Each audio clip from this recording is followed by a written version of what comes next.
क्या कहा? दोबारा कहो। जॉन इलिया।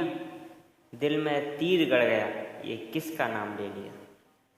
नमस्कार, मैं रजत कुमार सक्सेड़िया हाजिर हूँ आपके समक्ष एक ऐसे शख्सियत की कुछ नज़्मों के साथ, कुछ गज़लों के साथ, जिसे शायरियों का शहंशाह कहा जाए तो ये गलत नहीं होगा।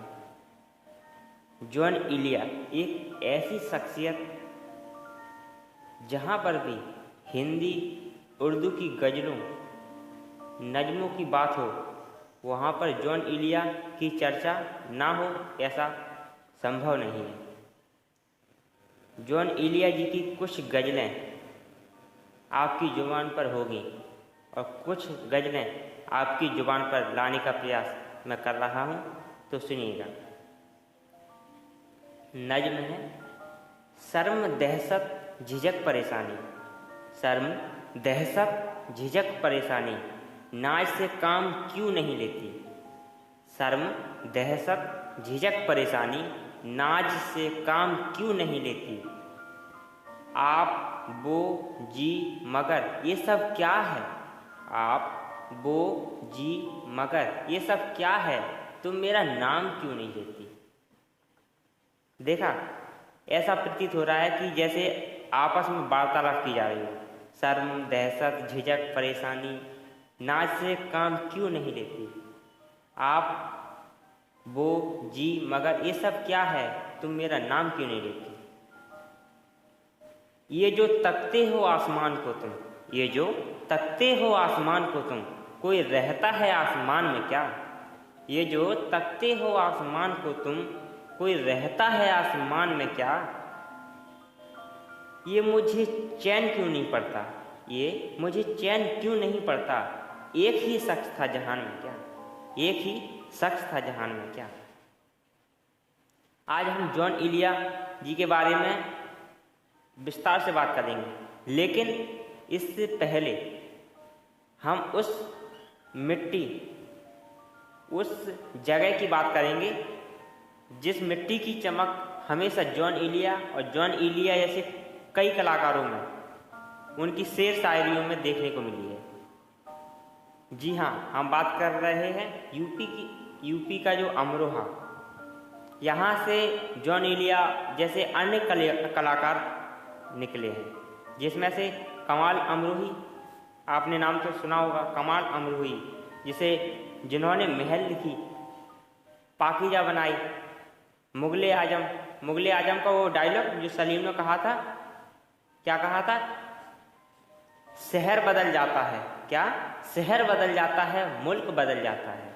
शहर बदल जाता है, मुल्क बदल जाता है, तारीख बदल जाती है, लेकिन इस बदलती हुई दुनिया में मोहब्बत जिस व्यक्ति को हो जाए, वह व्यक्ति कभी नहीं बदल सकता, वह व्यक्ति कभी नहीं बदलता।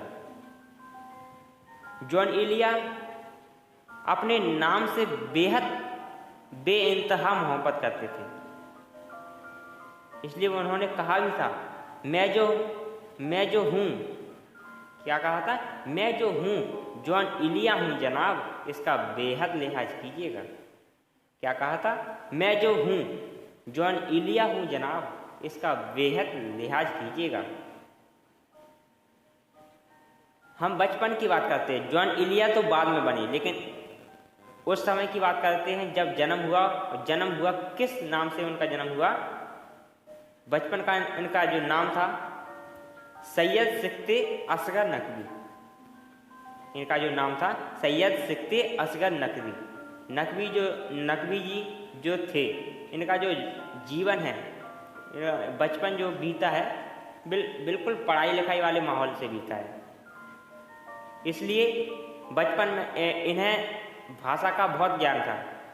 हिंदी, उर्दू, संस्कृत, इंग्लिश, अरबी, फारसी, हिब्रू, ये सब जो जुबानें हैं उन्हें फर्राटे से आती थी। उन्हें ये सब जुबानें फर्राटे से आती थी। भाषा का जो ज्ञान रखता है, भाषा का ज्ञाता व्यक्ति को यह पता होगा कि इंग्लिश को छोड़कर बाकी की जितनी भी जो भाषाएं मैंने कही हैं, हिंदी है, उर्दू है, अरबी है, फारसी है, हिब्रू है, ये सब भाषाएं कितनी कठिन हैं, लेकिन जॉन इलिया जैसे जीनियस के लिए मुश्किल क्या, आसान क्या। इतनी भाषाओं के ज्ञाता होने के बावजूद ही इन्हें पाकिस्तान में एक कमेटी का चेयरमैन बनाया गया, जिसका कार्य था कि तत्कालीन समय में, जिस समय क्या बंटवारा हुआ था, उस समय में भाषा का रंग क्या होगा, रूप क्या होगा, उसकी शैली क्या होगी, इस पर मतलब विचार विमर्श किया जाता था इस कमेटी में। उसके चेयरमैन किसे बनाया गया था? जॉन इलिया जी को बनाया। इसी कमेटी का जो इंडिया में चेयरमैन हरवंश राय बच्चन जी को बनाया गया था, इतनी भाषाओं का ज्ञान होने के वजह से। इनकी जो विचारधारा थी ना, कम्युनिस्ट थी। ये भारत का विभाजन कभी इन्होंने कबूल नहीं किया। बंटवारे के बाद लगभग 10 सालों तक यह इंडिया में रहे। 1947 से 1957 तक यह इंडिया में रहे, लेकिन उसके पश्चात क्या हुआ कि यह अमरोहा से कराची चले गए। कहाँ चले गए? कराची चले गए। लेकिन क्या होता है कि भारत की मिट्टी, अमरोहा और अमरोहा में बहने वाली वो बाण नदी इनके जहन से निकल नहीं पा रही थी। तब इन्होंने शेर लिखा था, तेरी कीमत घटाई जा रही है, तेरी कीमत घटाई जा रही है, मुझे फुरकत सिखाई जा रही है। तेरी कीमत घटाई जा रही है, मुझे फुरकत सिखाई जा रही है। वो शह जो सिर्फ हिंदुस्तान की थी, वो शह जो सिर्फ हिंदुस्तान की थी, वो पाकिस्तान लाई जा रही है, वो पाकिस्तान लाई जा रही है। वो कराची में अपना अमरोहा तलाशते थे। हिंदुस्तान की सरजमी से वो हमेशा गुजारिश करते थे कि वो उन्हें इंडिया बुला ले, उनके जो कर्मस्थली है, जन्मस्थली है, अमरोहा बुला ले। हमेशा उनसे गुजारिश करते थे, अपनी मंजिल का रास्ता भेजो, अपनी मंजिल का रास्ता भेजो, जॉन हमको भी बुला भेजो। अपनी मंजिल का रास्ता भेजो, जॉन हमको वहाँ बुला भेजो। नई कलियाँ जो अब खिली हैं वहाँ, नई कलियाँ जो खिली हैं वहाँ, उनकी खुशबू तो जरा भेजो, उनकी खुशबू तो जरा भेजो। जब भी उन्हें अमरोहा की याद आती थी, जॉन इलिया जी को जब भी अमरोहा की याद आती थी, वो क्या करते थे? उनकी कलम रो पड़ती थी, और कलम रोकर लिखती है, क्या लिखती है? हम कहाँ और तुम कहाँ जाना। हमें लगता है कि इस नज्म से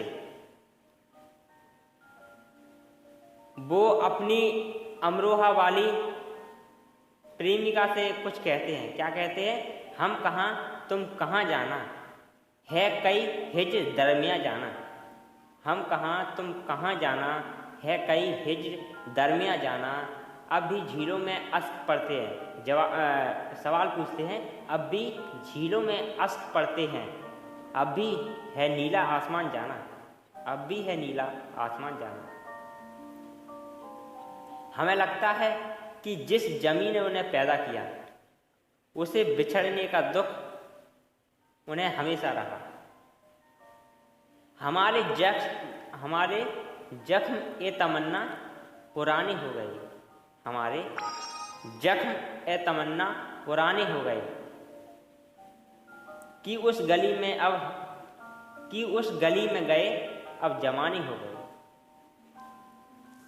एक बार की बात है, अमरोहा में एक बड़ा मुशायरा हो रहा था।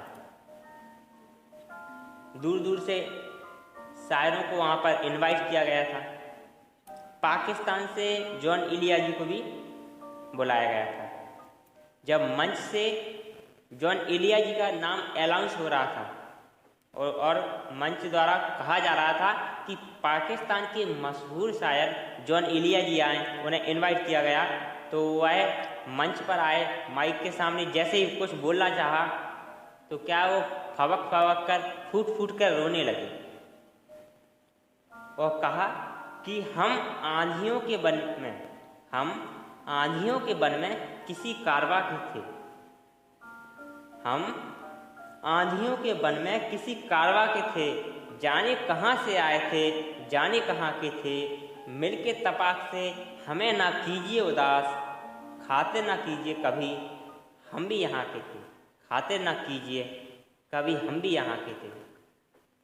उन्होंने इस गज़ल के माध्यम से कहा है कि हमारी इतनी खातिरदारी मत कीजिए, क्योंकि हम भी यहीं के थे, यहीं हमारा जन्म हुआ है। भले ही हम कुछ समय के लिए पाकिस्तान कराची चले गए, लेकिन उससे कोई फ़र्क नहीं पड़ता, हम बचपन से यहाँ के थे, अब भी यहाँ के हैं और भविष्य में भी यहाँ के होंगे। जॉन एलिया जी के बारे में, उनकी गज़लों के बारे में जितना भी कहा जाए वह कम रहेगा। जॉन एलिया जी के बारे में चर्चा जारी रहेगी। आज के लिए इतना ही, हम आगे और चर्चा करेंगे।